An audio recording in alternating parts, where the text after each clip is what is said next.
Yellow alert എന്ന് പറഞ്ഞു കഴിഞ്ഞാൽ നമ്മൾ ആ മഴയെ അല്ലെങ്കിൽ എന്താണോ പ്രതിഭാസം അതിനെ നിരീക്ഷിക്കുക എന്നുള്ളതാണ് യെല്ലോ കൊണ്ട് നമ്മൾ ഉദ്ദേശിക്കുന്നത്. ഓറഞ്ച് എന്ന് പറയുമ്പോൾ നമ്മൾ ഉദ്ദേശിക്കുന്നത് പറഞ്ഞാൽ നമ്മൾ തയ്യാറായിട്ടിരിക്കുക എന്ന് പറയുമ്പോൾ വെറുതെ തയ്യാറായിട്ടിരിക്കുകയല്ല, നമ്മളൊരു എമർജൻസി കിറ്റ് കരുതണം. എമർജൻസി കിറ്റ് ഉണ്ടാക്കുന്നതിന് കുറേയേറെ സാഹചര്യങ്ങളുണ്ട്, എങ്കിലും നിങ്ങൾക്ക് വേണ്ടി വളരെ പെട്ടെന്ന് ഞാനൊന്ന് പറയാം.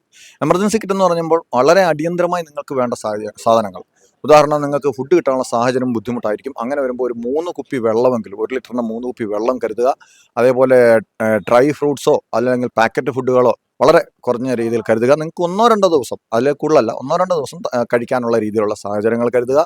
ദെൻ നിങ്ങൾ എന്താ പറയുക, നിങ്ങൾക്ക് ആവശ്യമുള്ള മരുന്നുകൾ നിങ്ങൾ ഉപയോഗിക്കുന്നത് അല്ലെങ്കിൽ നിങ്ങളുടെ വീട്ടുകാർ ഉപയോഗിക്കുന്ന മരുന്നുകൾ കരുതുക. അതോടൊപ്പം നിങ്ങളുടെ വിലപ്പെട്ട വസ്തുക്കളുടെ കോപ്പികളോ അല്ലെങ്കിൽ വിലപ്പെട്ട വസ്തുക്കൾ തന്നെയോ നിങ്ങൾക്ക് ഒരു പ്ലാസ്റ്റിക് കവറിനകത്തേക്ക്, ആധാർ കാർഡ്, പാൻ കാർഡ്, അങ്ങനെ തുടങ്ങിയ രേഖകളൊക്കെ നിങ്ങളുടെ ഒരു പ്ലാസ്റ്റിക് കവറിനകത്താക്കി പൊതിഞ്ഞ് കയ്യിൽ കരുതുക.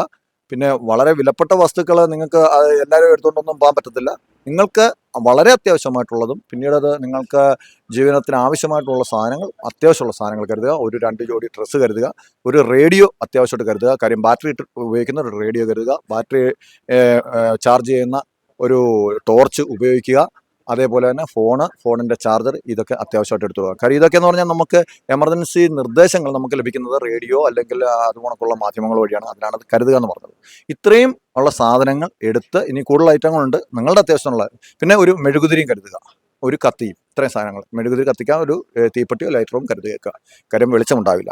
അപ്പോൾ ഇത്രയും സാധനങ്ങൾ നമ്മളൊരു കവറിനകത്താക്കി ഒരു കിറ്റാക്കി, ഒരു എമർജൻസി കിറ്റായിട്ട് ഓറഞ്ച് അലർട്ട് വരുമ്പോൾ നമ്മളത് തയ്യാറാക്കി നമ്മളുടെ കയ്യിൽ വെക്കണം.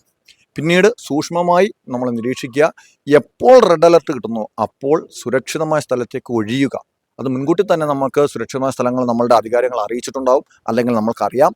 ആ സ്ഥലങ്ങളിലേക്ക് മാറുക. അതല്ലാതെ ഓരോ അലർട്ട് വരുമ്പോഴും ഇന്നങ്ങനെയാണ് എന്ന് വെറുതെ വിചാരിച്ചുകൊണ്ടിരിക്കുമ്പോഴാണ് പലപ്പോഴും ഈ അപകടങ്ങൾ സംഭവിക്കുന്നത്. അപ്പോൾ അതുകൊണ്ട് ദയവ് ചെയ്ത് അങ്ങനെയുള്ള നിർദ്ദേശങ്ങൾ കറക്റ്റായിട്ട് പാലിക്കുകയും മനസ്സിലാക്കുകയും ചെയ്യുക.